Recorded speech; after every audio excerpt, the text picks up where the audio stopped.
ગઈકાલે ડેડિયાપાડામાં ધારાસભ્ય ચૈતર વસાવાના પત્ની વર્ષા વસાવા દ્વારા જાહેર મંચ પરથી સાંસદ મનસુખ વસાવાને લઈને નિવેદન આપવામાં આવ્યું.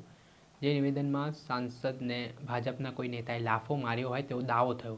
આ ઘટના બાદ હવે સાંસદ મનસુખ વસાવાએ સ્પષ્ટતા કરી છે અને ખુલાસો કરતા શું કહ્યું છે વિગતે વાત કરીએ. વૈષ્ણવજન તો તેને કહીએ જે પીડ પરાઈ જાનાને રે. દર્શક મિત્રો, નવજીવન ન્યૂઝમાં આપનું સ્વાગત છે. ગઈકાલે ડેડિયાપાડામાં આમ આદમી પાર્ટીની જનસભા હતી અને આ જનસભામાં આમ આદમી પાર્ટીના નેતા સંજયસિંહ હાજર હતા.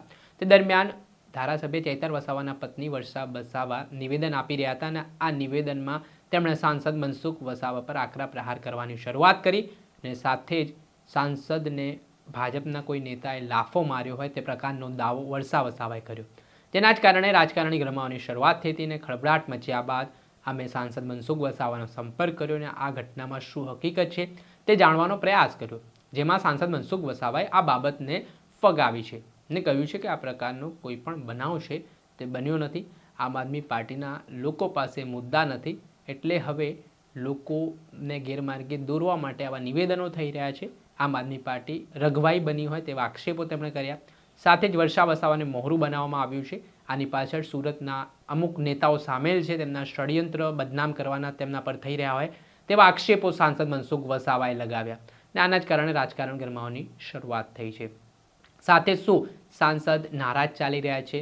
નીલ રાવ જેઓ નર્મદા જિલ્લા પ્રમુખ છે અને સાંસદ મનસુખ વસાવા વચ્ચે શું ડખો ચાલી રહ્યો છે તે બાબતે સાંસદે ખુલાસો કરતા શું કહ્યું તે સાંભળો. આપણી સાથે ભરૂચ લોકસભાના સાંસદ મનસુખ વસાવા જોડાઈ ચૂક્યા છે. ગઈકાલે ચૈતર વસાવાના પત્ની વર્ષા વસાવા દ્વારા જાહેરમાં નિવેદન આપતા કહ્યું કે મનસુખ વસાવાને કોઈએ લાફો ઝીંક્યો હતો. ત્યારે એમની સાથે જ વાતચીત કરીએ. મનસુખભાઈ, જે રીતે ગઈકાલે ચૈતર વસાવાના પત્નીએ એક આરોપ તમારા પર મૂક્યો છે અને જાહેરમાં દાવો કર્યો છે કે મનસુખ વસાવાને કોઈએ તેમના જ નેતાએ લાફો માર્યો છે, તો આમાં શું હકીકત છે? જો આ ચૂંટણી હોય ને તેના માહોલની અંદર આ પ્રકારનો આક્ષેપ પ્રત્યે આક્ષેપ થતા હોય છે, પણ આ વધુ પડતો આક્ષેપ મૂક્યો છે એમને કે આમ આદમી પાર્ટીના નેતાઓ પાસે કે ચૈતર વસાવા એન્ડ કંપની પાસે લોકો પાસે જવા માટે બીજા કોઈ મુદ્દા જ નથી. જ્યારે અમે તો ખૂબ વિકાસના કામો કર્યા છે. રાજ્ય સરકાર, ભારત સરકારની ગ્રાન્ટો તાલુકા પંચાયત, જિલ્લા પંચાયત થકી લોકો સુધી પહોંચાડી છે. એટલે વિકાસના કામોના આધારે અમે લોકો પાસે જઈએ છીએ ને લોકો અમને આવકારે છે. અમારી સભાથી માંડીને બધી મિટિંગ બહુ સફળ થાય.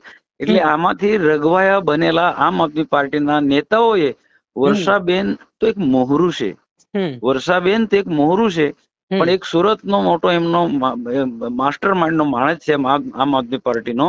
એને વર્ષાબેન અને એક બિલકુલ સમજાય 2 થી 3 વખત એમને ટ્રેનિંગ આપી કે તમે આમ બોલો, તમે આમ બોલો. એમને બોલાયા છે અને એમને હું કહું કે એ મોહરું છે અને એમને બોલવામાં આવ્યું છે આમ આદમી પાર્ટીના નેતાઓ કે મનસુખભાઈ વસાવાને કેમ કરીને આપણે બદનામ કરો.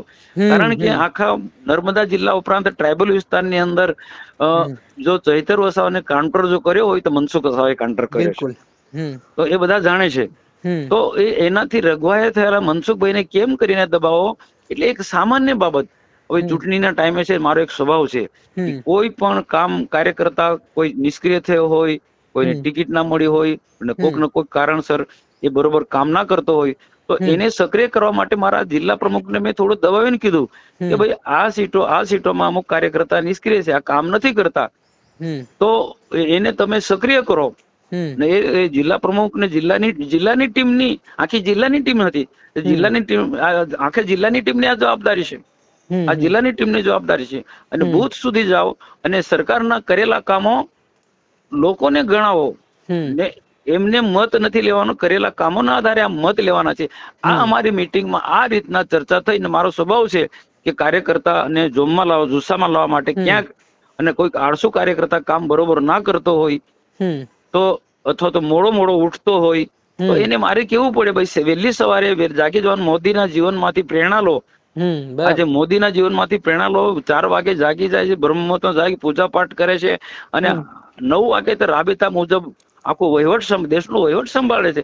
તો આવા પુરુષમાંથી આપણા કાર્યકર્તાએ પ્રેરણા લેવી જોઈએ. આ વાત અમારી મિટિંગમાં કહી હતી, બીજી કોઈ વાત નથી કે ગાળાગાળી નથી થઈ કે મારામારી નથી થઈ. આ તો ચૈતર વસાવા અને વર્ષાબેન તો મારી દીકરી બરાબર છે. એ મારા પરિવારની સભ્ય છે, મારા મિસિસ ના પરિવારની સભ્ય, મારી ભાણેજ થાય છે. તો એને મારા વિરુદ્ધનું એક પરિવારમાં ભાગલા પાડવાનું કૃત્ય, એક હું કહું કૃત્યને પાપ કર્યું છે આમ આદમી પાર્ટીના નેતાઓએ. આ તદ્દન ખોટી વાત છે. નીલ રાવ ને મારા વચ્ચે કોઈ એવો વિવાદ નથી. અને હું એક નહીં, બધે પરિણામ માટે બધા જ નેતાઓને હું મારે જે રીતના દાબીને કેવું હોય કહું છું, અને મારા લોકો મારી વાતને માને છે. ના, 1998 થી સતત હું લોકસભા જીતતો આવ્યો છું. અને જો તમે વાલિયા, ઝઘડિયા, નેત્રંગ એક સમયે કોંગ્રેસનું ને આ બીટીપી નું સામ્રાજ્ય હતું, તે આજે મેં ખતમ કરી નાખ્યું છે. તે નેત્રંગ તાલુકા પંચાયત, ઝઘડિયા તાલુકા પંચાયત, વાલિયા તાલુકા પંચાયતો આ મારી પાસે કબજામાં છે. અને વિધાનસભા બી ભાજપના કબજામાં છે. તો મારે આ સ્ટાઇલ થી હું બોલું છું ને કાર્યકર્તા પાસે કામ લઉં છું. તો એ મિટિંગોમાં મેં આ જ ભાષામાં વાત કરતો હોઉં છું ને એના લીધે કાર્યકર્તા કોઈ ખોટું લગાડતા નથી, કોઈ માટું લગાડતા નથી. પણ આ તો આમ આદમી પાર્ટીને ક્યાંક આ નાની વાત મળી ગઈ છે, તેને મોટું સ્વરૂપ આપ્યું કે ભાજપમાં ઝઘડા છે, મનસુખભાઈના દીકરીને ટિકિટ મળી નથી એટલે મનસુખભાઈ નારાજ છે. આ બધી ખોટી વાતો છે. મારી દીકરી પણ પ્રચાર કરે છે, મારો પરિવાર પ્રચાર કરે છે, અને પાર્ટીના આદેશને શિરોમાન્ય માનવાળા અમે લોકો છે. એટલે નારાજગી જેવું કશું હોય જ ના. અને કાર્યકર્તાને કોઈ દિવસ ગાળાગાળી કે મારામારી તો વાત બાજુ પર રહી. એક દાબીને એક શબ્દ પણ હું બોલી નથી શકતો કે હું એક પરિવારની, ભાજપ એક પરિવાર છે, એક કુટુંબ છે. એ ભાવનાથી અમે જીવીએ છીએ, પરિવારની ભાવનાથી જીવે છે. અને કુટુંબમાં નાનો મોટો કંઈક ગડબડ થતો હોય, ક્યાંક બગડતો હોય તો સુધારવા માટે કોઈ દાબીને બે શબ્દ એક વડીલ તરીકે અમે કહેતા પણ હોઈએ છીએ. બાકી નીલ રાવ જિલ્લા પ્રમુખ અને મારી વચ્ચે કોઈ મતભેદ નથી. આ તદ્દન પાયાની વાત છે. લોકોમાં અમને મનસુખ વસાવાને કેમ કરીને બદનામ કરો, એ આમ આદમી પાર્ટીના મોટા દિગ્ગજ નેતાઓનો દિમાગ છે.